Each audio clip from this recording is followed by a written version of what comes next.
Welcome to the John Freakin' Muir Pod. Lace up those boots and sling on the pack for a romp through trails, short and long. With your host and Renaissance man, Doc. It's time to embrace the suck.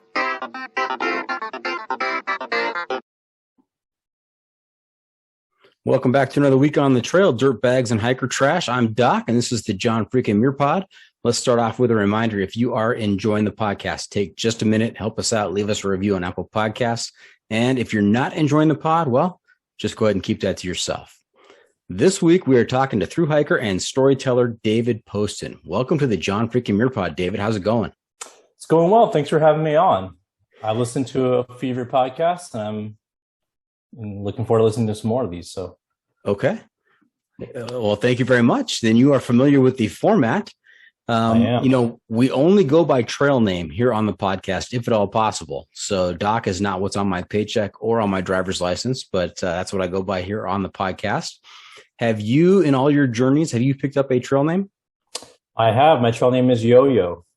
Would you like to hear YoYo? Okay, yeah. And we love to hear the stories behind the trail name acquisition. Do you have a good story? I do. So this is back in 2017 when I first attempted the Colorado Trail.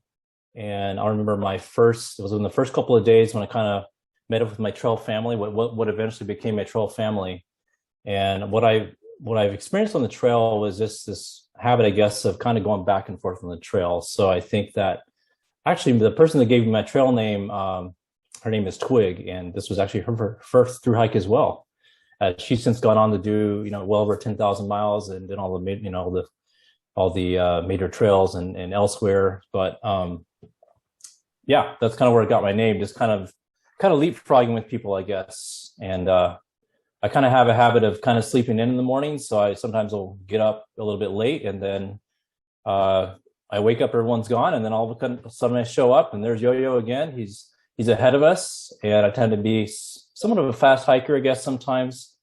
The other thing I do is I do a lot of, if you ever watch any of my videos, I do a lot of cameras. Well, I'll put my tripod down and I'll just walk back and forth. So if you see me in my videos, I'm really far away, and that means I'm going to walk all the way back. So I've kind of developed a personality of kind of going back and forth on the trail. So a lot of people ask me if I've done a YoYo, and I have not done a YoYo yet, but I do kind of YoYo the trail just as I go along, just getting these videos. So that's great.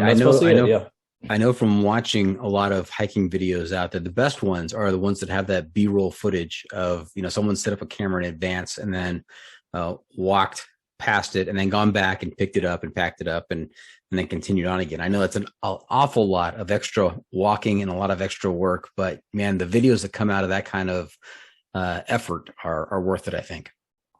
Yeah, that's basically what I do. I used to start vlogging my hikes where I talk to the camera, and I think I started off with the GoPro originally, and then, got a real camera, and then kind of moved up from there and got more into the cinematography of things. And that's kind of been what I've been working on lately, is trying to produce, higher quality videos, and, kind of want to get those shots. So I'm always putting the camera down, like, this looks like a cool shot. And then I go ahead and just walk out the trail, and I may walk down for, I don't know, up to 1/10 of a mile and then walk back. So I'm often hiking these trails twice. It's a lot of work, but I enjoy it. Now, have you adopted a particular type of video style from anybody out there? We've had on the podcast here, we've had Jupiter Hikes, we've had Ivy Tat, we've had Tip Tap, Elena Osborne, and they all have very distinct video styles and do a fantastic job out there. Have you seen any of those, or for sure, definitely. I've seen, I would say I was actually inspired to hike the Colorado Trail after watching John Zahorian's FKT video. I don't know if you've seen that one, but I think it's, if you go to his website, I think you can find it, but it used to be up there for a while. But so I watched that video, and I've watched most of his videos, and I was inspired by him a lot, I think. And then I recently started watching Craig Adams. I don't know if you've seen him on YouTube. No. He's on a thru hiker, but he's got a lot of subscribers, and he goes out and does, I think, shorter trips. I think he's based in Brooklyn, actually, and he goes out and does shorter trips. Look him up, Craig Adams. He's got a pretty big following, but I think he's more into the cinematography And it's more of like a silent style of hiking. So if you look at my videos, I don't really talk much in the videos, and I just kind of focus on kind of nature-centric cinematic type videos, either just, ambient sounds, the sounds of what you would experience on the trail, or just, music and so forth. So I think I've kind of adapted his style of videos. I don't really vlog so much. I personally don't have a whole lot of interesting things to say, I feel like. So I feel like I want to show the trail. So I want to show what the trail looks like, and, I guess show myself walking on the trail. But that's kind of some influences that and I watched a bunch of other videos. Jupiter, of course, all these people on YouTube, but definitely influenced me in different ways, I would say. So yeah, a bunch of different YouTube channels is what I watch. Right. And just to head off some nasty DMs, I want to make sure that I also recognize, Chris Carter for doing a fantastic job with his video. Billy Yang does a great job. And also Chris Smead of Outmersive Films has definitely, for sure. I've seen, I haven't watched, I need to watch some of those, the one that Chris has done, both Chris's actually. But yeah, I follow both of them on Instagram, and I also have seen some of Chris Smead's work. And that's kind of I guess that's kind of what I ultimately would like to do, is do like a documentary. I'm going to be back on the PCT this year. I'd like to do more interviews, not vlogging to myself, but like talk to other people and get their experiences on the trail, and then maybe kind of piece that together. But that's definitely they make some pretty good high quality videos, I would say, for sure. Yeah, there are a lot of different people on the trails, and it's not so much, it's not that I want to hear about the hiking as much as I want to hear about the stories behind the people and what brought them there, and what kind of, strange experiences they've had out there. I mean, that's really entertaining, I think, for folks to kind of get to know the people and then hear about what happened to them out there. Yeah, if you watch Selena Osborne, how do you pronounce her name? Yeah, she really, first of all, she's really up her game in terms of the cinematography and the camera work and everything. But their interviews are really interesting, and I feel like that's kind of what makes the trail, right? The trail is, it's the places that you go, but it's also the people that you meet. That's one of the things that I first learned, as a kind of a budding thru hiker, is kind of, getting a trail fam, getting a trail name, and that's kind of like, part of the, as you would say, the cult, right? I've heard some of your podcasts, right. So it's not your first. It's a cult, but it's one that it's one that you want to belong to. It's an interesting cult, right? Mm-hmm. It's Absolutely. Definitely something, and so yeah, I would like to do more of that. I don't know, maybe sometime in the future do an actual documentary, but this is kind of a side thing for me. But I really enjoy it, making the videos. Yeah. So wouldn't that be the dream? Being out there. Making a documentary on site out there in the middle of nowhere, and just doing what you love. Fantastic. I don't know if you've seen the new film or the series that came out called Thru. Have you seen that? Any of that? I have not seen Thru. What platform? I think it's Andy Laub, Laub, and then Peter Hofhauser, I think. So they just came out. It was a thru hike at the PNT. I think they were working on it a couple of years ago, maybe like 2019, around there. And it's been a long time in production, but they just launched, I think it just released on Outside Plus. I think you have to be a subscriber to Outside Plus. So if you have the Gaia app, I think you can upgrade to that, and then get the Outside Plus. I think it's also the Outdoor Magazine, right? As far as I know. Right. So I just started watching that recently, and it's really well filmed, and just you can see all the work they put into it in terms of all the gear they brought to film it and so forth. So yeah, and I think those outside type documentaries have a dual purpose. Not only do you get to do what you love out there and talk to people and hear from them, but then you also get to spread their story to more people and to get expose the outdoors to more people. Yeah, definitely. That's definitely one of the goals that I have, is to kind of bring awareness to these trails. A lot of people, talk to people, and you ask them, you tell them, I'm going to be hiking the PCT, and they're like, "What's that? What's the PCT?" And then they find out there's actually a trail that's 2,650 miles, and they're like, well, what is this? Who would be crazy enough to actually do this, right? Right. But that is one of my favorite moments, is talking to thru hikers and finding out that time where they first realized that there was such a thing as a trail that goes 2,650 miles from Mexico to Canada. And, just hearing about having their mind blown, realizing that thing exists. I remember hearing about the AT and the PCT, and just thinking to myself, wow, these guys would be crazy. How many people actually do this? I think I heard about it. I mean, this is probably well over 10 years now, but I don't think at the time when I heard about it was as popular as today. Because now you see a lot of people out there, right? And so I just kind of thought about it as, just a few crazy people. I thought, well, maybe one day I would consider it, but I never really, gave it serious thought initially, right? Mm-hmm. Right. Now, I am happy to hear that you've listened to a few episodes. You are obviously, just from your opening comments here, you are very familiar with the format of the podcast. So I really don't have to spend a whole lot of time telling you about a segment that happens towards the end of the episode called the Pro Tip Insight of the Week. That's where I'll turn to you and ask you to share some trail wisdom with our listeners to make their next outdoor experience even better. So feel free to drop trail wisdom throughout the episode, but you will be on the hook for one at the end as well. All right, I'll think about that. Yeah, I've got a couple of things in my mind, but I'll think on that.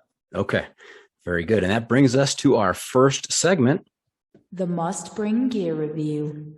There you go. That's Half Calf. That's my youngest daughter who is helping out with her faux, I don't know if it's an English or an Australian or a New Zealand accent. I don't think she knows either, but this brings us to our must bring gear review, sponsored by the ultralight backpacking gear company 6 Moon Designs. And here's how it works.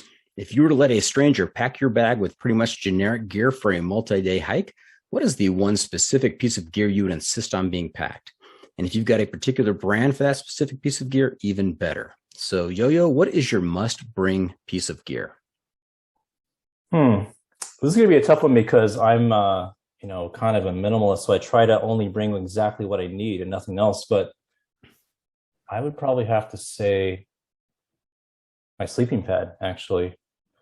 So I'm actually, despite the fact that I'm kind of a minimalist, I bring a full-length sleeping pad. So I think I don't know, I like to be comfortable on the trail. And that's one of the things that I've always, I got to get a good night's rest, right? So I can hike the next day. So I think having the sleeping pad, you were asking about the brand and so forth. So I am using, it's actually not one that I see a lot on the trail. It's the Xped, I think it's called the Hyperlight. And it's actually in a medium wide, which is not really considered ultralight for a lot of people. But you don't look like a medium. You don't look like a medium wide. I'm not a medium wide, but I like to be comfortable. So yes, it's not super heavy. I think it's around 15 ounces. But okay. And is it not and you said it folds? Is this was no inflatable? A folding inflatable. Okay. Yeah, it's inflatable. Definitely. Yeah. That's what I was going to say. I got to have an inflatable pad to get. I got to have some comfort at night. So definitely got to get a good night's rest, right? Uh-huh. Now, with it being extra wide, I mean, do you move around a lot at night? I mean, is that why? I do, I think.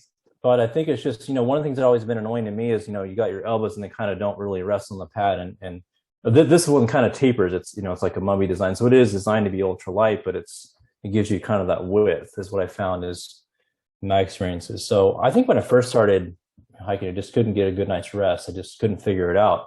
I mean, it was either my sleeping bag wasn't warm enough, right? It didn't have a good pad. And, I tried the foam pads, try to make that work. And I know people out there, I know Jupiter uses the 1/8 inch foam pad, and I would love to get there one day, but it's not happening for me. I got to have the comfy pad. I got to have the full length inflatable for me. Yeah. I think if you go with a 1/8 inch foam pad, I mean, you have to be to be comfortable being uncomfortable. You have to be able to exist in that space and not be bothered by it. Yeah, I think that's where I draw the line. I've got to be comfortable. I got to get a good night's sleep if I'm going to be on the trail and get those miles in the next day. So yeah, I guess it's got to be the pad. There's a lot of things that I really want to bring with me, but I've got to have that pad and get a nice rest. Okay. So I can go to sleep. Excellent. Now to continue the gear conversation, we're going to move into our next segment. It's the hiking pole. That's right, the hiking pole. And it's not POLE like the one you carry in your hand to help you uphill and downhill. This is POLL, like a survey. And my co-host Chopper, my occasional co-host Chopper, he loves it when I explain this in detail because there's very little reaction from the guests. I think it's a very clever play on words, but nobody else seems to be too impressed by it. But here we are, the hiking pole. These are 7 questions that's going to help me rank you on a score from 1 to 100 on the crazy scale.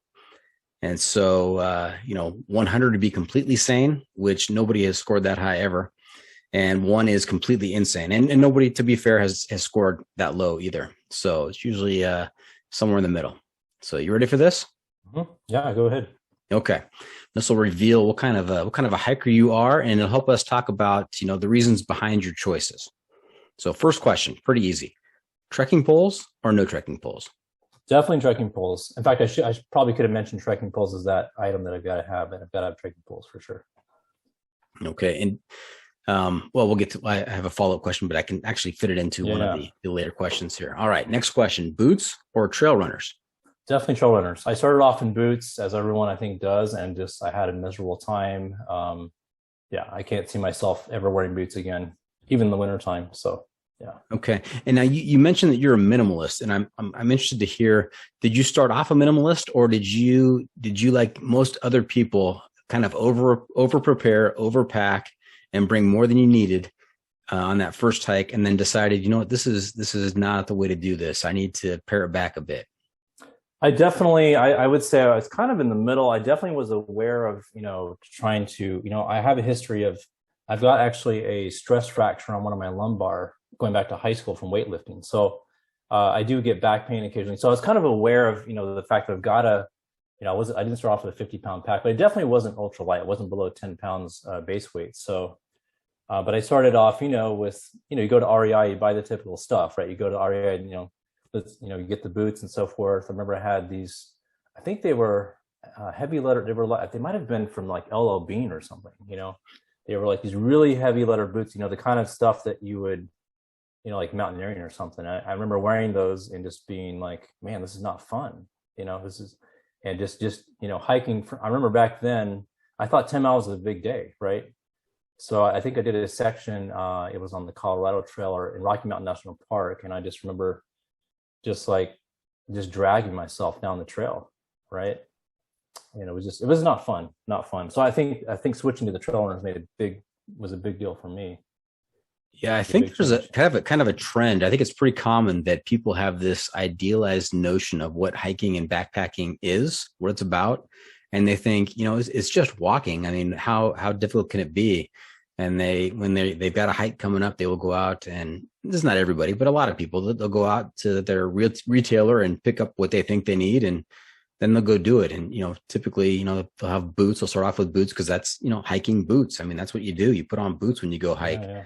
And then they realize later on that, hey, there's all kinds of other options. And I remember thinking myself that if I were to wear shoes, I might actually, sprain my ankle in the first, 100 yards or something. Like I had this fear, right? Right. And I think a lot of people have that fear, a fear of, bringing a tarp, a fear of, bringing a shelter that sets up your trekking poles. What if your trekking poles break? What if this happens? And you gotta have a freestanding tent, right? You gotta have all this, you gotta have this and that, and an extra this and extra that, and then you realize you don't really need it, right?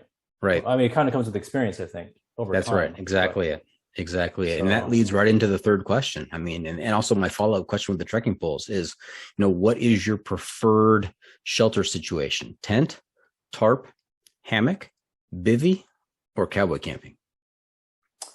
I mean, I would say this is going to kind of depend. I would say I'm going to go with a tarp if I can get away with it. So if there's not going to be any bugs, I'm going to be in a tarp. So I just did it overnight this past weekend on the Appalachian Trail, and I brought a tarp. And I would say anywhere out west where there's not going to be really bugs, I would bring a tarp. But if I'm going to be in Washington on the PCT, I'm going to have a tent. Now, what are the benefits of the tarp? If the conditions are right, what are the benefits of the tarp? Why not just have a tent? For me, it's the weight. I pretty much count every single gram.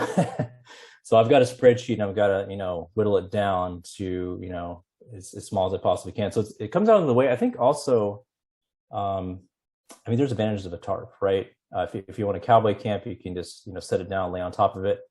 If you're in a thunderstorm in Colorado, 12,000 feet, and you need something to throw on top of you really quickly, you just, a tarp is handy to have, knowing from experience. So I think in some ways it's more versatile, right? In some ways, there could be advantages of a tarp, but there's definitely disadvantages, I would say. It's definitely not something you want to start off with on your first backpacking trip. I would definitely kind of ease into it for sure. Sure. And that's a solid answer. It depends. It depends on the conditions and the situation where you are, what the bug count is and all that good stuff. But I like the fact that you said that you've got a spreadsheet. That gives me a little insight into your multiple personality. Spreadsheets. I've got a spreadsheet for every trip. Nice. Yeah. You're a spreadsheet guy. You're a logistics guy and an analysis guy. Well, I'm a scientist, basically. Well, I mean, I teach science, so I'm always trying to maximize efficiency and looking at how I can, change this or change that. So nice. All right. How about your sleeping system? You prefer a sleeping bag or a quilt? Definitely a quilt. I started off with a sleeping bag, as everyone does. You go to REI, you buy a sleeping bag and everything, but I definitely moved on to a quilt when I switched out the boots and so forth. So, and for me, that was one of the big revelations. The idea that you could actually be comfortable with a quilt, right? Because a lot of people think that you got to have a sleeping bag to be totally warm, and that hasn't been the case for me. And now I haven't really done winter mountaineering and so forth, so I haven't tried to do anything crazy in the wintertime, but I've used quilts year round pretty much. So yeah, definitely a quilt for me. Nice. All right, this next question, very important question, big possible point deduction here, so be careful with this one. Stove, cold soak, or stoveless? This one's going to be a little bit different, I think, than most people, because I actually don't own a what would you call it? I don't own a canister stove. I do own an esbit stove, so I would say I generally am going to bring esbit. If there's going to be like a fire ban or something, I'm just going to cold soak. So for me, it's going to be esbit. Define the stove. Esbit, you said? Esbit. Esbit. I guess a lot of people know about it because a lot people hear about the alcohol stoves and so forth, and those are definitely they definitely can cause forest fires. Esbit is a solid fuel, and so essentially you just light it's a cube, and actually I think it was developed. It's going back to Germany, like in the 1940s. It's been around for a long time, but it's a solid fuel, and you can ship it through the mail. You can put it in a resupply box. And my stove weighs about 3 grams. It's just a piece of titanium, and I've lost it before, but you just set the esbit on a rock and then light it up, and then there you go. You're good to go. And what do you have? You have a Tokes canister to hold over it? I've got a system from, I think it's called Trail Design. So it comes with a built-in windscreen and a pot stand built in, and you can coil it up. It's made of titanium, and you just put it in your pot. And so I think I've got like an Evernew 650 milliliter pot. So it's like, pretty small pot. Mm-hmm. And then that just goes on top, and then you just light the esbit, and, it burns for a while. It's only need about half an ounce to cook dinner, and that's pretty much it. That's all I need. So I just melt the esbit cubes. Yeah. Okay. And I imagine that it takes a little bit longer to bring something to a boil with the esbit cube. Definitely does. Not as convenient as a canister stove. I always found the canister stoves, in my experience, not very one of the issues you have is how do you know how much fuel you have? You end up bringing 2, right? Because you don't know how much is left, and then you've got the canister to dispose of. So there's a lot of environmental reasons not to have canister stoves, and in terms of weight, there's a huge weight savings just not bringing the canister, and also the space it takes up. So I've been using esbit for probably, I don't know, at least 8 or 9 years, a long time. Wow. And so I'm going to bring the esbit, and if there's going to be a fire ban, I'm just going to cold soak. Okay.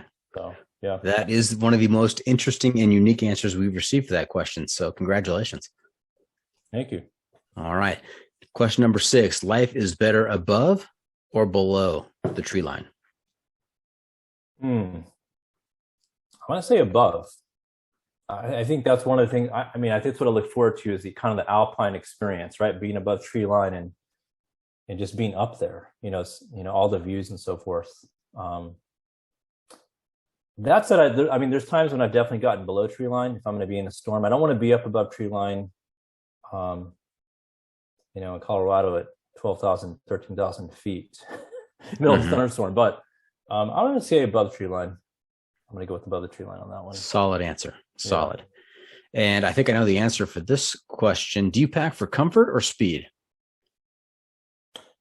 For me, I'm going to say it's both. And so, I'm kind of one of those people where, like I said before, I bring a full-length inflatable pad, but I've also got a base weight, around 7 pounds plus camera gear. So I've kind of whittled it down, and it comes back to efficiency. So I'm actually bringing a pillow, but I'm also bringing an esbit stove. I'm also bringing gear that is, quite a bit lighter and more minimal than a lot of people I think would bring.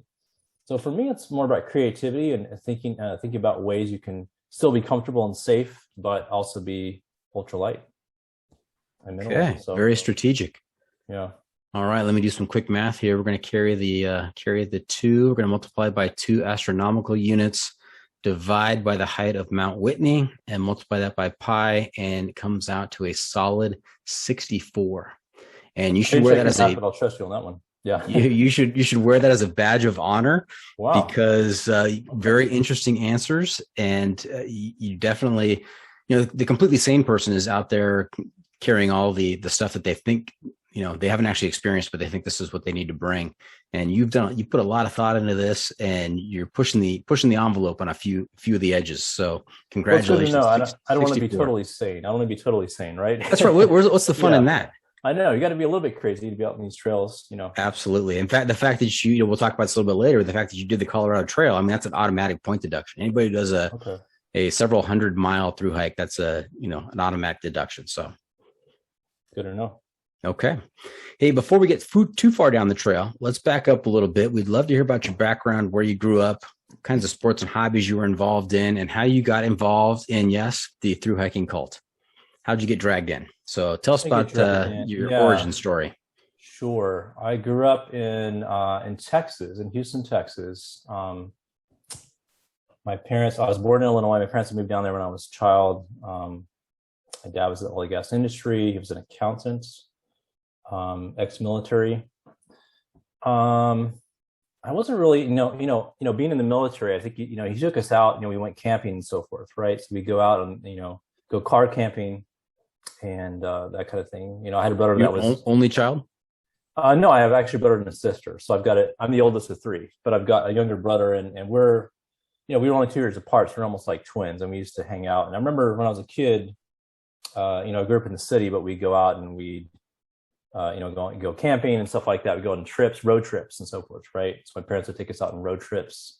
So I definitely, appreciated the outdoors. I was never really into, never did any backpacking. So my parents never really took me out, for overnight trips and so forth. So I wasn't really exposed to that.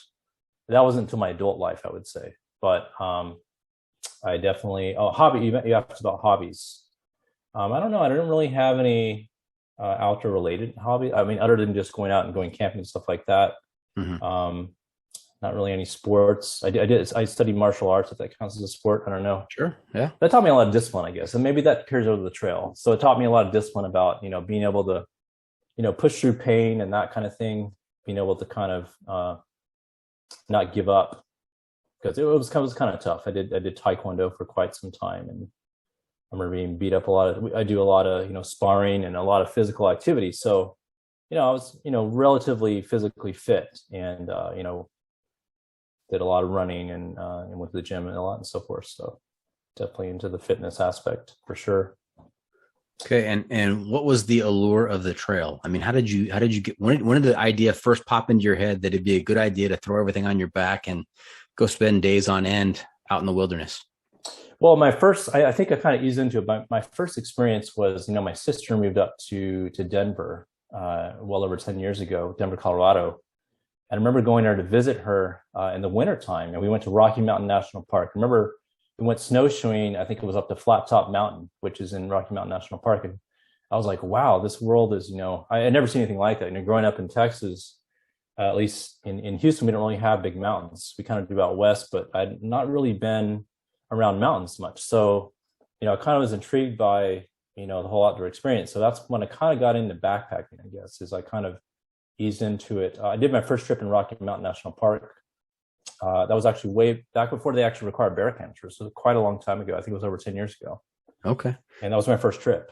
Now, is your sister or your sister and brother similarly minded with the outdoors? And do they do a lot of backpacking and hiking and camping? My brother, not so much.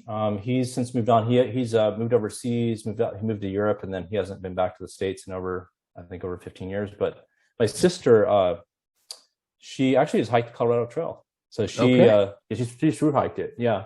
So she's not as serious as I am now about the trail, but she definitely definitely enjoys the outdoors and tries to get out. Her and her husband, actually. Okay. Yeah. So another brother sister tandem out there. I know that Elena Osborne and her brother hiked the PCT, he was ahead because his permit date was sooner than hers. So he was ahead of her for most of the trail.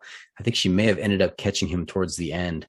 But I realized your sister I actually saw, through hiked I the haven't CT. seen much of I've seen some of her videos, but I don't remember seeing him in there. Is he in the doc? I'm trying to think if he's in there. I don't think so. I think for the most part she was behind him a good pace. So there may be some stuff maybe at the very end where he's in it, but other than that, I don't think they were together on the trail.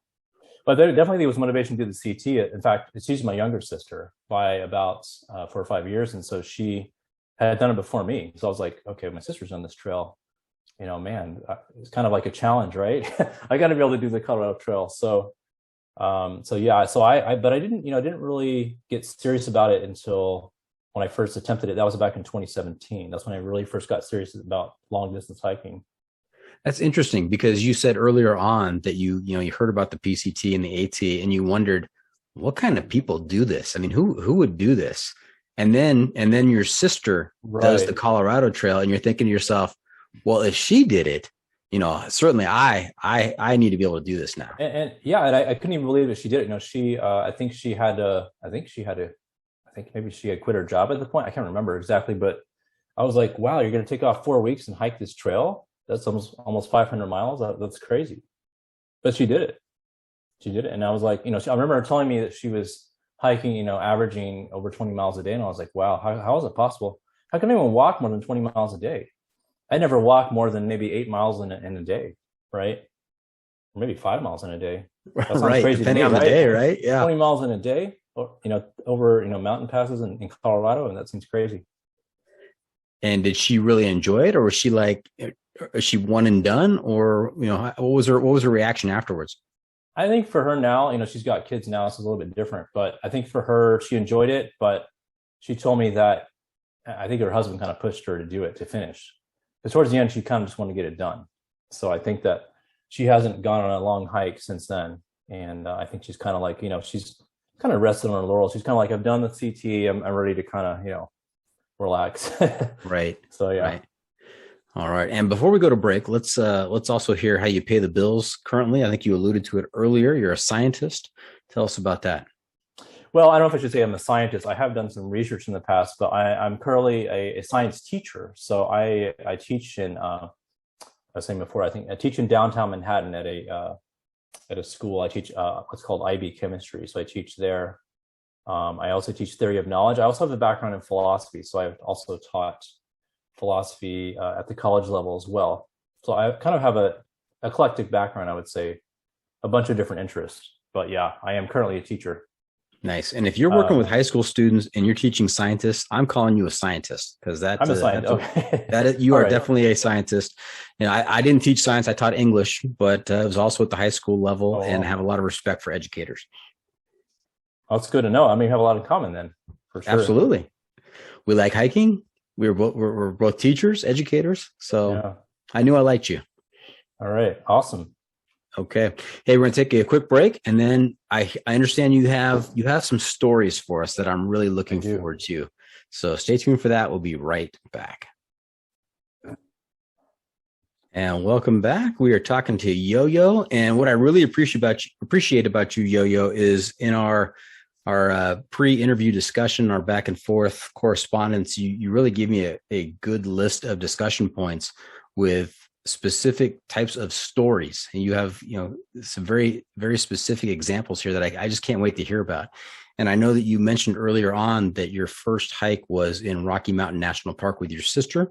And the first discussion point we have here is Rocky Mountain National Park and the moose. And so I'm always intrigued by moose because they are huge. They are large animals. And I think the people who have not seen them up close don't realize that they're that big. I mean, they are large.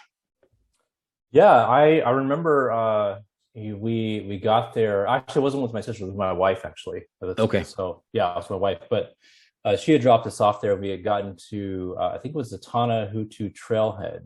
I don't know if you've been in the park before, but we had just gotten a permit. And I remember talking to the ranger and we were, saying, how many miles a day should we do? And he's like, maybe try for 6 or 8 miles a day. So we said, all right, we'll hike in maybe 3 miles the first day. And for me, that was a new backpacker. So we hiked in We set up next to this creek, and you kind of have you have the mountains there, and got the creek running by the campsite. As soon as you got to the campsite, we saw moose, a whole herd of moose, kind of walking around. They're pretty close. I would say maybe like 30 yards away. And I don't think at the time I really realized what a moose could do to you. I was more worried about bears, and I was kind of a little bit freaked out actually about bears. So, I did the bear hang, right? That's kind of how it started out. I did the bear hang, and then this is actually back before they required canisters. So I did the bear hang. We got into our tent, and then at night I get woken up and hear something walking around the tent, right? And I thought for sure it was a bear. So what did I do? I had my trekking poles next to my tent so I could pull them out, and use them as a weapon or something. And I think I had a bunch of rocks. I figured I'm going to pick these rocks up and just kind of throw them around, right? And hit whatever's out there, kind of scare them away. And I remember I got out of my tent, I think got out to pee, and I see these two eyes that are just kind of glowing in the darkness, right? And they're literally, taller than me probably, like 6 feet off the ground. I'm not a tall guy, so probably 6 feet off the ground, right? And then I realized it's a moose. And he had to be, I would say, maybe 10 feet away, if even 10 feet away. And I just remember I could not go back to sleep. I went back to the tent. I tried to sleep, and I did not sleep the whole night. That was my first night on the trail ever. Now, hang on a second, Yo-Yo. Yeah. So you hear something out. Well, first of all, a little trivia. The more deadlier, that's repetitive, that's redundant. The deadlier animal between bears and moose, more people are killed by moose each year than by bears. That's what I discovered since then. But first time hiker, you're worried about the bears. Right. One says, absolutely. What about the bears? Right. And in Rocky Mountain National Park, are they grizzlies or are they black bears or brown bears? Black bears. Okay. So they're not grizzlies. And, they require the canister now. So I guess they've gotten to be sort of an issue to some degree. Mm-hmm. But I'm fascinated by the fact that you heard something walking around, and then later on you get up to pee and you see this animal not that far away from you, and it's a large animal. And it's a very large animal. Yeah. You just get back into your tent and go back to sleep, or try to sleep. I can't even remember what happened. It's been a long time, but I think maybe I kind of yelled at it. I think eventually it left. Okay. And I figured, but I did realize it was a moose. And so that helped a little bit because I didn't know it was that dangerous, but then I couldn't go back to sleep. I thought from the way you made it sound that the two of you maybe made eye contact there that night, and you kind of nodded at each other with mutual respect and said, okay, you go your way, I'm going to go my way, I'm going back in the tent. Yeah. Yeah. I mean, I couldn't sleep. That was my first experience. So it was rough. I was trying to figure out, how do you sleep on the trail? How do you get comfortable? I was cold. I was worried about bears. I had the rocks, right? I could throw the rocks at them, but that's why I was always obsessed with getting my food as far away from my tent as possible. Right. Because I didn't want to be, I always checked my pockets. I would check my pack, make sure I didn't have any wrappers left over. Oh, that sounds like a pro tip. Yeah. Some trail wisdom right there. Don't sleep next to your food. Well, now I sleep with my food, so I kind of changed my approach. So being on the PCT and so forth, but yeah. Now, is the lack of sleep from what you think is out there, or is the lack of sleep from just trying to get comfortable? Because I always toss and turn the first couple of nights on the trail. I can't fall asleep. I don't think my sleeping pad was comfortable. I don't think my sleeping bag was comfortable. I don't think I was, comfortable just being out in the, in the outdoors. Mm-hmm. Right. It was my first night on the trail, so I'm kind of a little bit nervous, right? I'm just kind of like wondering what's going to happen. Right. I mean, I get eaten alive by a bear. I mean, what's going to happen? Right. There's got to be bears everywhere, right? And the trail, that's what everyone says, right? There's bears on the trail. I almost imagine you getting out because you're so preoccupied with bears at that point. You get out of the tent and you see this very large moose with eyes higher than yours, and you think to yourself, oh, thank goodness, it's just a moose. Yeah, exactly. That's what it's not a bear. There could be a bear out there. Good thing my food's way over there, 100, because they tell you got to have, a triangle, right? You got to have your tent here. You cook over here, and then is 100 yards, I think, is what they said. Mm-hmm. You got a bear bag over here. Right. So, right. I have a story actually about that as well, but about bear bagging, why I stopped bear bagging actually. But Should I tell you now or? Tell me now. Let's hear it. Okay. Well, I was actually, this is 2020. This is when I basically thru hiked the Colorado Trail, and I got lost. First of all, the only time I've ever gotten lost. So I had just done, I think, about the first 40 miles on the CT. And I remember, it was pretty dark. I'd done a long day, and I had set up my bear line, right? As you do, before you go to sleep, put your bear line up. Well, after I ate dinner, I went out to hang my bear bag, and I couldn't find the bear line. And I wandered around, I was looking around, away from my tent. Only thing I had was my headlamp, not even my phone, not even gut hooks. I just had my headlamp. And short, I didn't even have like a jacket on, just short, just like I was dressed for the day, right? And then I realized I couldn't find the bear line. So I said, all right, I'm going to give up. I'm going to go back to my tent. Well, then I couldn't find my tent. And I started walking in circles. And then I remember I said, okay, I'm just going to walk in one direction. I'm going to go 100 paces this way. I'm going to head back. I tried that in multiple directions. I still got lost. Everything looked the same. And I was to the point where I thought I was just going to have to literally lie down and just spend the night on the ground with nothing, no shelter, pretty much no clothing, just a headlamp, no water, no phone, no gut hooks. Scariest thing, honestly, I've ever had, on the trail, just getting lost away from your tent in the middle of the night. And what happened? Did you survive? I did survive. So what happened is I just started walking and said, look, I'm just going to keep walking. It might be 10 miles. It might be 15 miles. Eventually, I'm going to hit a road. I'm just going to follow that road to the nearest town. And I think about 50 yards later, I hit a fire road, and then I went right back to my tent. I was only like 100 yards away, but it was scary. Wow. Scary as heck, I bet, man. That's crazy. Yeah. Never happened to me before. How about so since? From now on, I'm always going to have my phone with me. So I've got gut hooks, right? Or whatever, far out is what they call it now. But right. Yeah. So nothing else, no other getting lost experience since then either? No, I think, I haven't really done anything crazy. I've stuck to the major trails. So I've always been, I did get a little bit lost getting to the PCT this summer. It's past summer. We could talk about that. I don't know if you're going to talk about it now or later, but. Well, let's go to the next story. We'll hear about the PCT in a little bit here. Let's go to the next story you've got here on the list. And that is another one that is really intriguing. Big Bend National Park and saving a guy's life. Yeah, I don't know if a lot of people know about Big Bend, but growing up in Texas, it's not the clock in London, is it? No, it's way out. It's actually about, I lived in Houston. It was about a 12-hour drive west. I don't know how many people have been in Texas, but it's a pretty big state. It's kind of California. You can drive for 13 hours and not leave the state. Yeah, and we're talking about Big Bend with a D on the end. Park, Big Bend. Right. Yeah. Big Bend. And, it's right on the Rio Grande, almost in New Mexico, the Texas-New Mexico border, almost that far west. I was going west.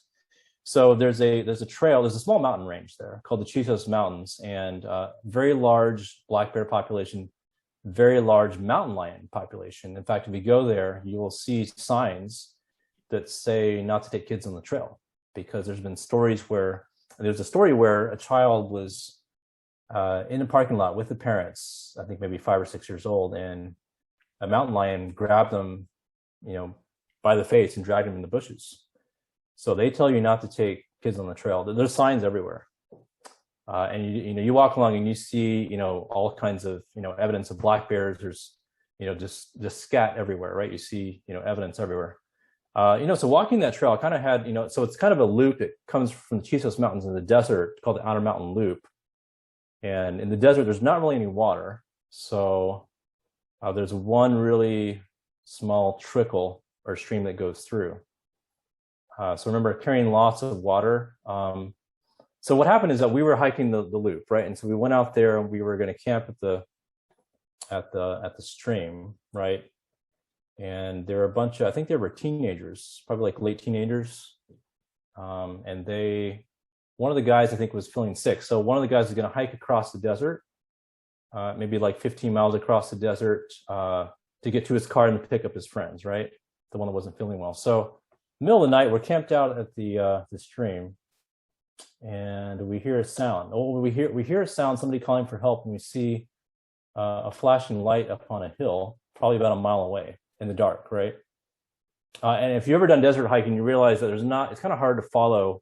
You're kind of following cairns most of the time. And this is back, I think, before gut hooks really took off. This is kind of a while ago. So I didn't have gut hooks. So you're pretty much just like, I use a map and a compass, that kind of thing, old school. You're just following the cairns basically. So this teenager, he's hiking through the desert. It gets dark. This is the wintertime, by the way, December. So it gets pretty cold at night, below freezing. And he's basically out there with nothing but a headlamp, which eventually I think dies on him, and maybe a cell phone. I don't know if he had GPS or not, but he was calling for help. He's up on a hill. So me and these other guys that are camped with us, we end up going out and getting this guy, going off trail, going through cactus and getting all ripped up and so forth, and brought him back to camp and put him in one of the tents. And he was so shaken up. He was just completely, just like, I don't know what happened to him. I mean, it would have been really cold. There's lots of mountain lions and bears out there. It would have been a really cold night in the middle of the desert. And we could have potentially saved his life. He had no water. He had no shelter, no food, no sleep system. It's just a cell phone. Now, YoYo, I was waiting for you to tell me that he was out there looking for his bear line and couldn't find it. Yeah, that would have been me. It's kind of hard to bear bag in the desert, though. There's not a whole lot of trees. Right. Yeah. To find a couple of tall saguaros. Yeah. Well, they didn't have a whole lot of those there. Well, I'm trying to remember. Mostly just rocks and like smaller, shrubs and stuff. Kind of like scrubland kind of thing. So, yeah, I don't know. It would have been a rough night for him for sure. Mm-hmm.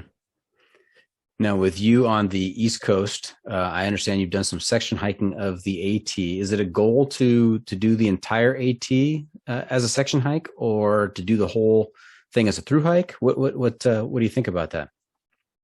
I think right now I'm more focused on, I think, the PCT. So I definitely would like to do, I live in the New York City area. So for me, it's kind of like easy to hop on the AT and do some quick section hikes. So I think eventually I'd like to do maybe the whole thing, probably not through hike it for right now.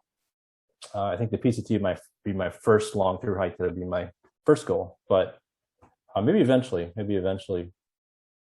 Yeah. And working people, it's tough to find 4 or 5 months to take off and do a PCT or an AT or a CDT.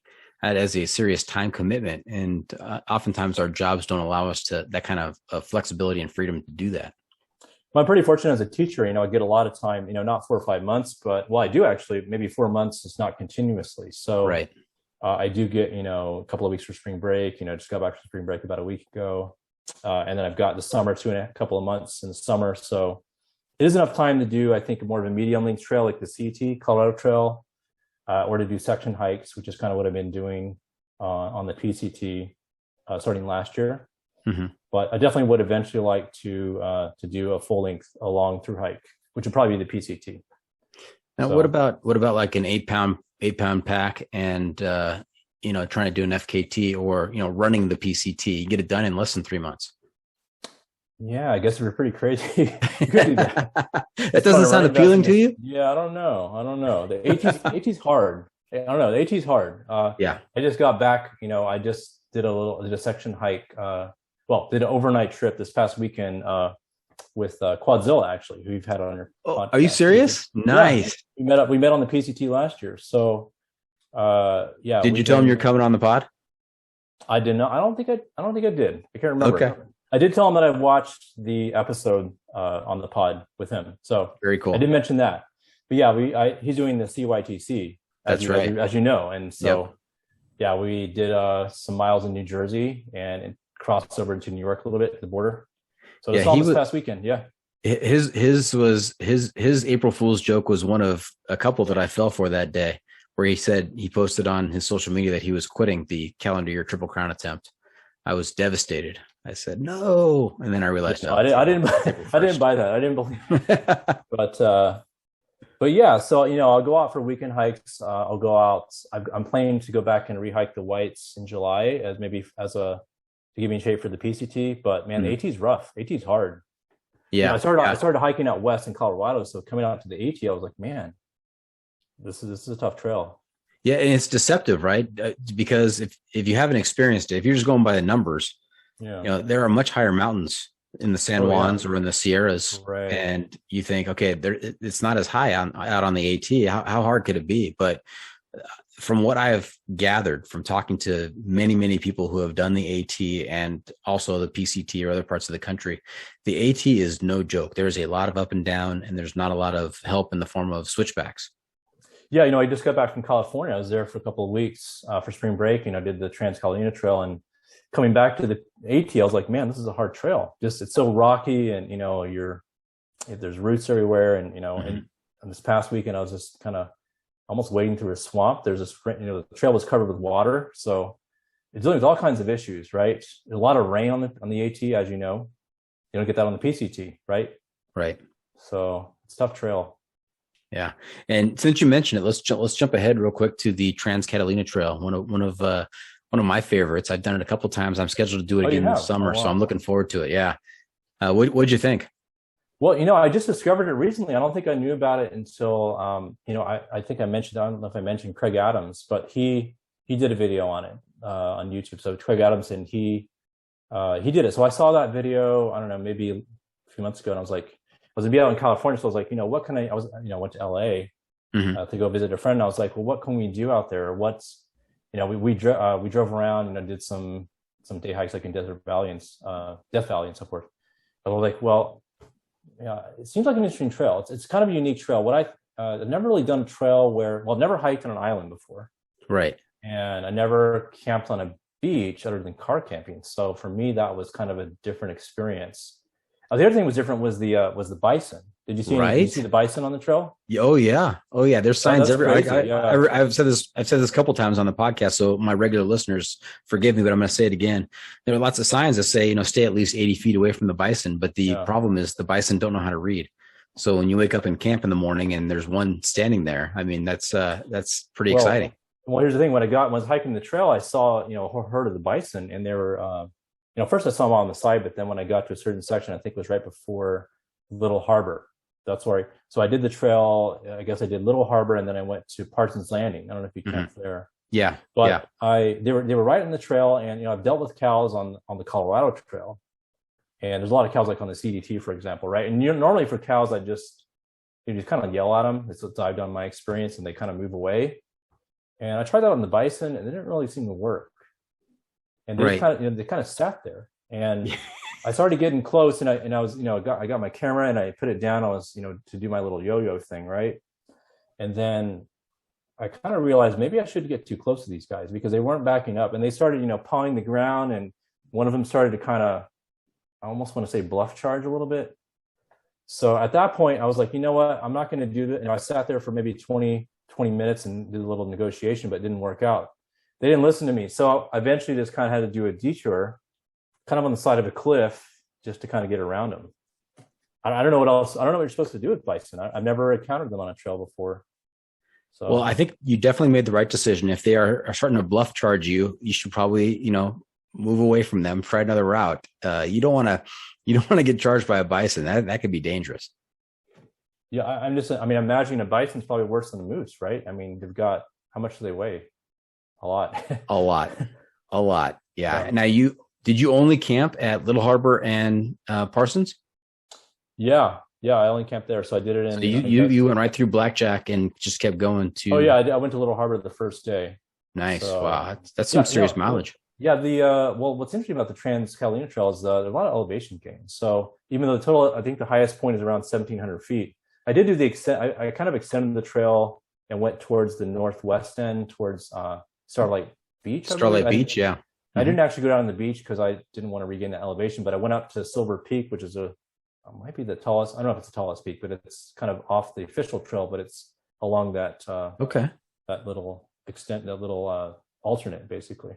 Now, what I noticed is that a lot of elevation gains. So you're climbing, you're going up from sea level, and then you're going right back down, kind of like the AT. You go up and then you go down. So it's not an easy trail. It's definitely it's not, and not a lot of switchbacks either. I mean, coming out of what is the name of the town there that you start out at? Avalon.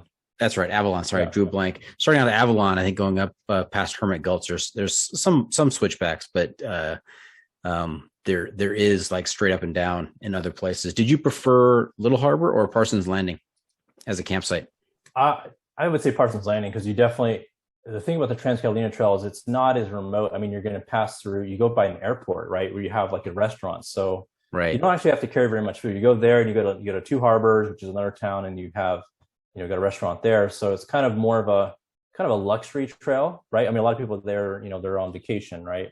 Right. So, and there's porta potties too. You're not digging holes. So right. So it's kind of a luxury trail. It might be a good, well, on the other hand, doing a lot of the elevation. So it's not an easy trail, but yeah, Parsons Landing is the only one that's actually remote or primitive. I say that although they do bring you, one thing I should mention, there's no water on the trail. So you've got to carry all your water, but they do deliver water. You pay $20 and actually bring you, to Parsons. That's right. They bring you the water, and I've never done that before on a trail. I tell Mrs. Doc that Trans Catalina Trail that's glamping really, but she's still not interested. She is not bought into the through cult, the through hiking cult. So it's a short through hike, right? Yeah, but it's a through hike. I mean, you're hiking all the way through, so there you go. Yeah, it's a through hike. You're going from one end of the island to the other. Right now, which campsite did you have at Parsons? Were you at one end of the other? Or were you in the middle? I think it was in the middle. So right when you get down to the beach, right from where you get the water, I was right there. So and they give you firewood as well. So I don't normally build fires, when I'm hiking, because I just normally hike long days and get to camp and then go to sleep. Yeah. But this is kind of a luxury trail, so I went ahead and built a fire, which is kind of surprisingly colder and hotter than I expected. So it actually got pretty warm in the day. The thing with the island is that you have this, I think it's almost like a permanent cloud inversion. So once you go above the clouds, and you look down, and you see all the clouds, and the temperature difference is a lot. It's a lot hotter on top than it is down in Avalon. That's right. Like the cloud cover, right? Yeah. So it's kind of interesting. Great trail. I loved it too, and I love Parsons Landing. I think that was my favorite campsite on the trail. So. Are you in the area? Are you in Southern California, I assume? Yeah. Somewhere? Yeah. I'm about 40 miles north of Los Angeles. Oh, okay. Yeah. Well, for you, it'd be super close. Yeah. So when I met Magnet for dinner last night, Magnet's on the PCT right now. I met him for dinner in Acton, which is about 25 minutes away from me. So. Okay. All right. Hey, let's go back. I know we fast forwarded there because you mentioned the Trans Catalina, but let's go back. I want to talk about the Colorado Trail. You mentioned it earlier. Your sister had done it. And you were not successful your first couple of attempts doing the Colorado Trail. You want to tell us about that? Yeah, I was not. I started out, I guess maybe I'll talk about the motivation. So this is back in 2017. I found that my dad had gotten a type of cancer, leukemia.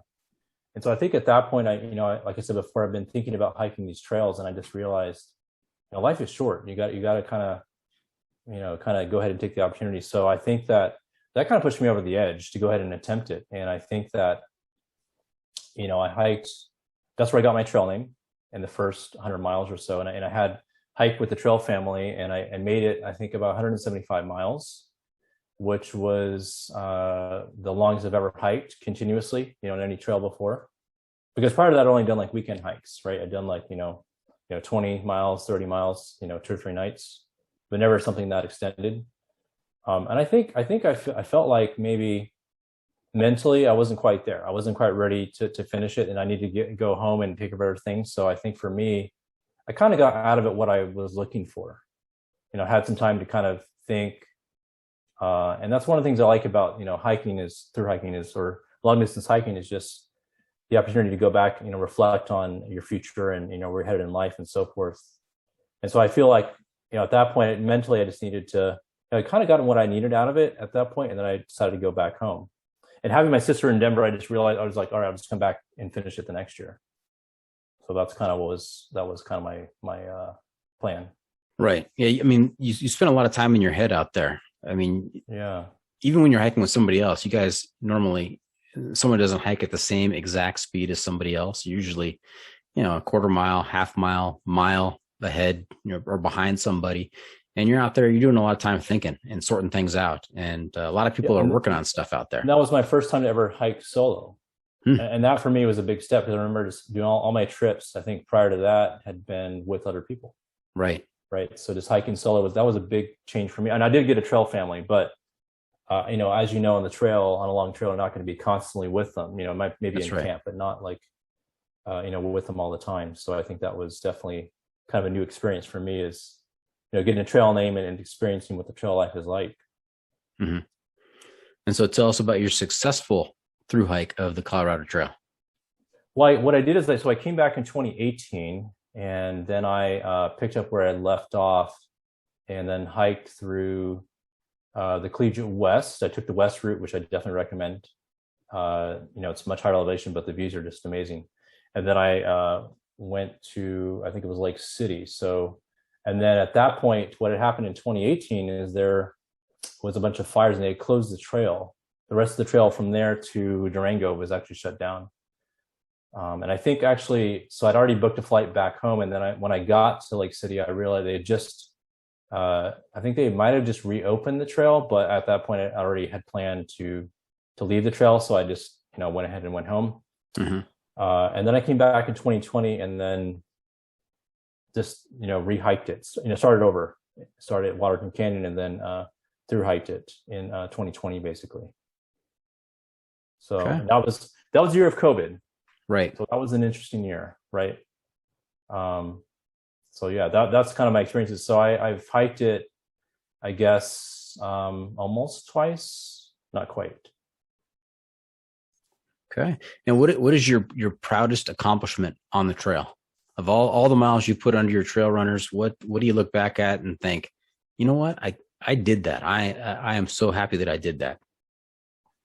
I think for me, it was the Colorado Trail. I mean, doing that, I think, the first long trail and spending many years in Colorado, I've been backpacking there for years, visiting my sister in Denver. I think, being really familiar, kind of my second home. Colorado's kind of my second home. So doing that trail for me was important because, I'd already hiked many of those sections and, been down to the Weminuche, the San Juans, I spent a lot of time down there and all over the state. So I think for me, that was kind of the, I had to do this. I had to do the CT because that was kind of the first box I had to check. And it's definitely a trail I recommend for everybody because it's, one of the nice things about the CT is it's not super long. So I think enough people can usually get off enough time, to hike the CT, maybe a month or so off work, but maybe not enough time to do, like PCT or AT, right? That's something going to have to be a longer commitment. So I feel like for me, and for a lot of people, it's a good first trail, at least in my experience. Okay. Now, YoYo, what has the trail taught you, either about yourself, about the world, about other people? Any insights that you've gleaned? Definitely a lot. I mean, I'm always trying to apply what I learn on the trail. I think for one, definitely, with the gear, becoming, kind of realizing what I need, what I don't need.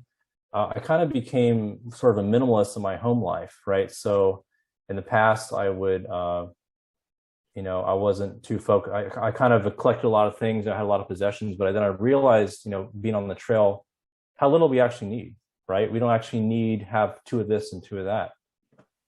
So I think I just kind of went through, my home and I was like, I don't need this, I don't need that. And then started to try to apply those lessons, right? And the other thing that the trail teaches you is about, just, perseverance, endurance. You got the ups and downs of the trail. So I feel like that's obviously, a lot of, what you see out there on the trail. A lot of people, I think, can relate to that. And then, I mean, for me personally, it just gives me a lot of time to think, right? Like as mentioned before, it's time, right. This mental space that I don't have. We live in a world where we're often glued to our screens, and especially now in the time of COVID, my job, I was on Zoom for almost 2 years, 7 or 8 hours a day. Right. And that's something I really enjoy. So I think that was, I just kind of need that mental space. Right. That's interesting. For me is, yeah. I love to hear that you not only you're a minimalist on the trail, but a minimalist at home. What was your base weight on the Colorado Trail? Well, let's go with the last time that I hiked it. Yeah. When I actually completed it successfully. So I think that time it was around, it kind of depends on what camera gear I bring, but probably around maybe 7.5 pounds plus camera gear. So maybe around 9 pounds. I kind of switched out cameras. So I think initially it was maybe 8.5. And then I bumped it up to maybe 9 around there. which is kind of heavy, right? That includes camera gear. So 7 pounds, 7.5 pounds without the camera gear. I don't know if that bumps you up a couple of points in the crazy scale or deducts a few more points. I'm kind of the jury's out on that right now. I will never hike above 10 pounds. I will never have a base weight above 10 pounds. So if the camera gear gets too heavy, I'm just going to have to leave it behind. But my camera gear now weighs over 2 pounds. So it's about a third of my base weight. It's a big percentage. Yeah. Right. It's just the camera gear. So. Okay. Yeah. Hey, what is next for YoYo? What's the next adventure? Well, the PCT. So I started, sectioning it this year. So I got on the PCT last year, southbound. And so I hiked up to the terminus, tagged the border, and then I was originally going to go to Cascade Locks to finish Washington, but I finished at Snoqualmie Pass.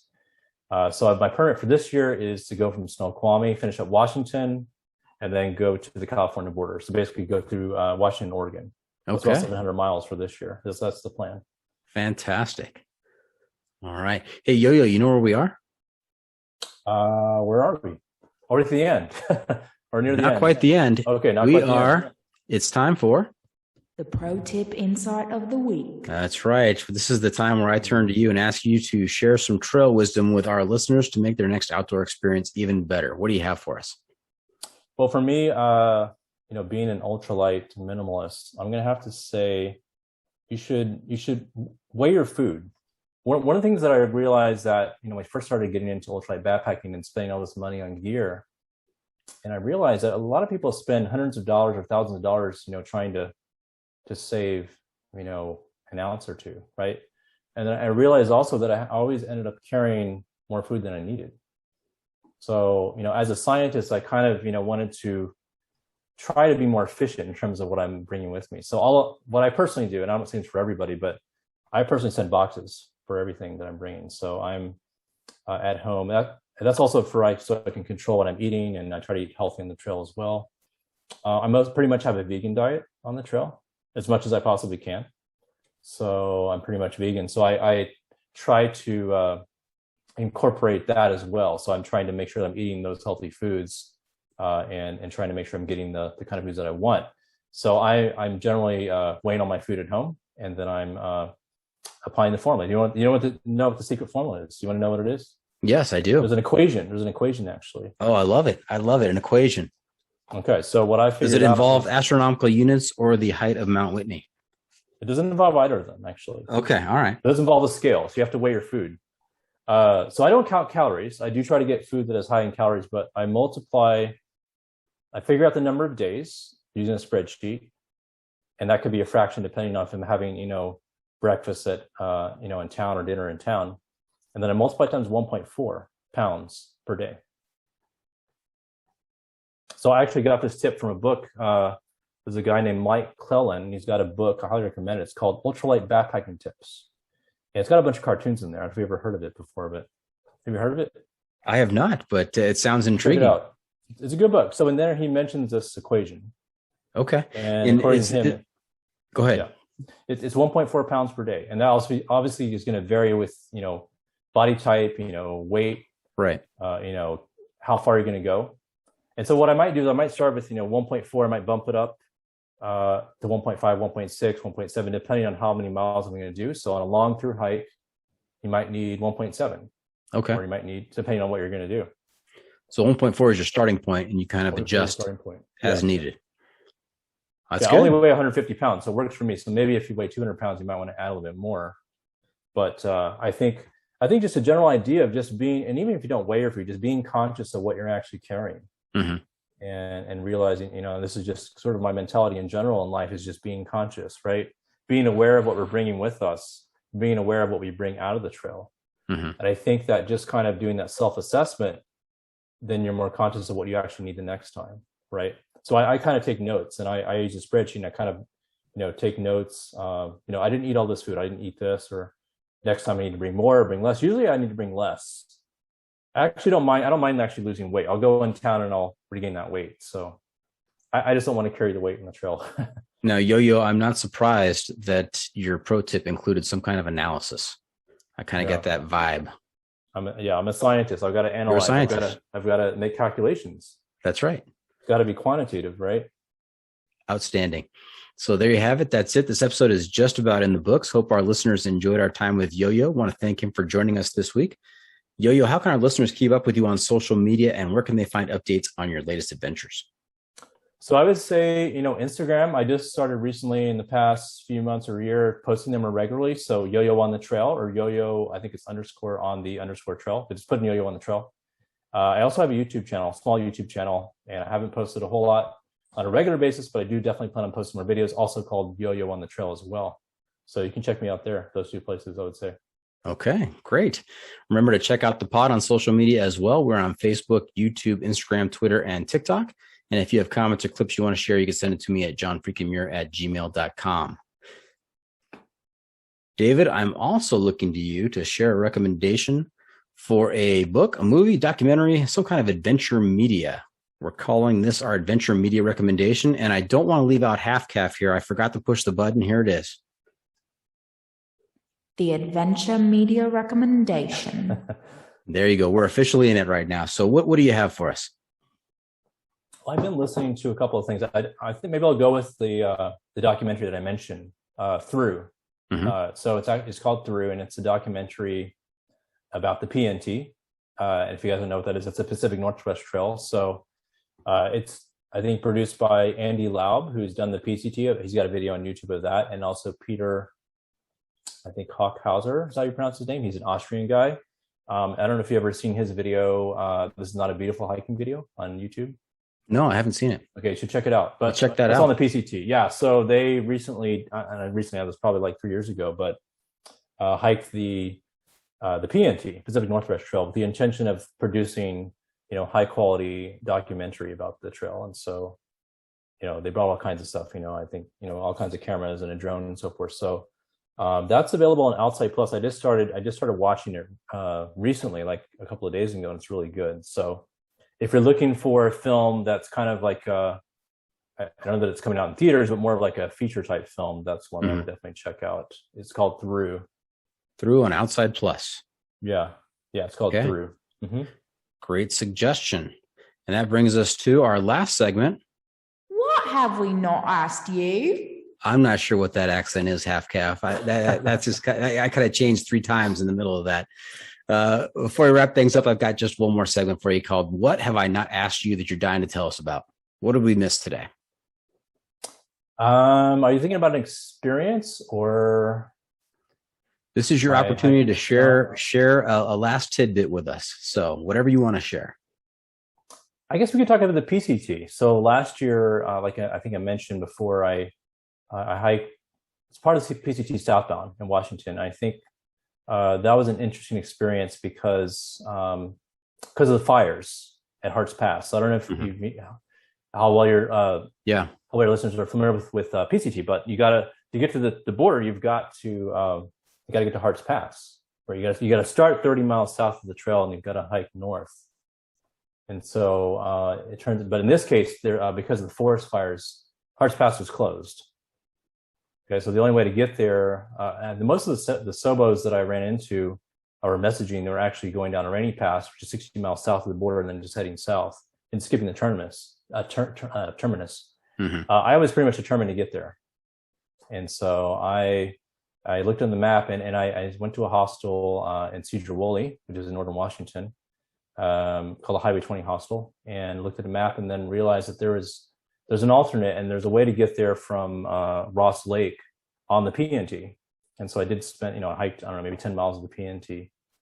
I got a little bit of taste of that. But I think for me, the issue was I actually ended up getting lost in the first 2 miles.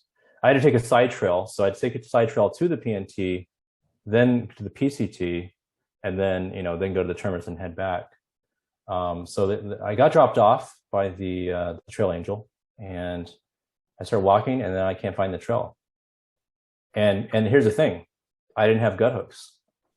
I didn't have GPS. What would you do without gut hooks, right? Or far out, what do they call it, right? Right. What did you do? All I had is a picture of the map, and I have my phone, which I guess I could use as a compass.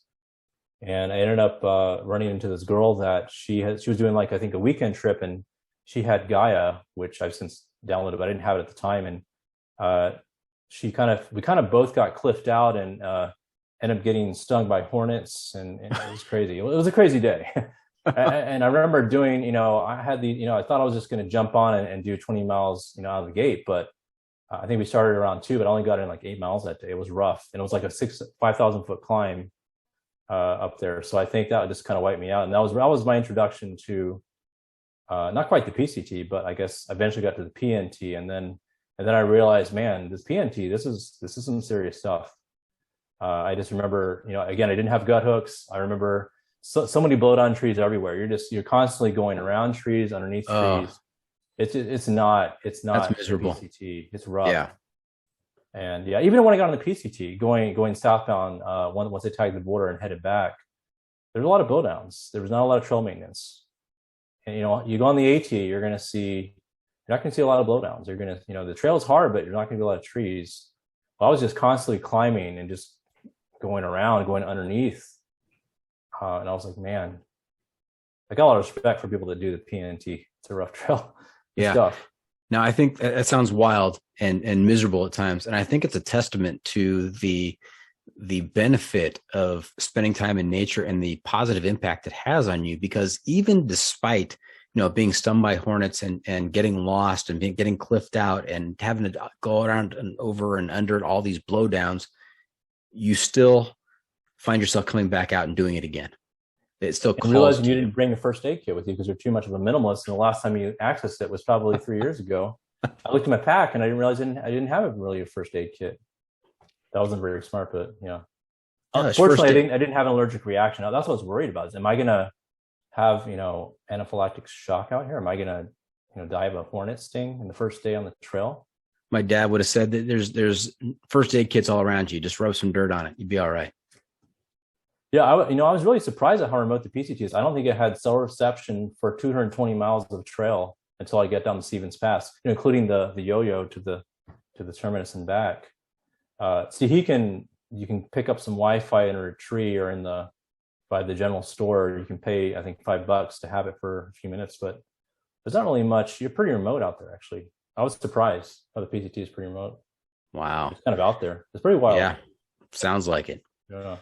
All right. Hey, that's a wrap from the John Freaking Muir studio. Any shout outs to friends and family? YoYo?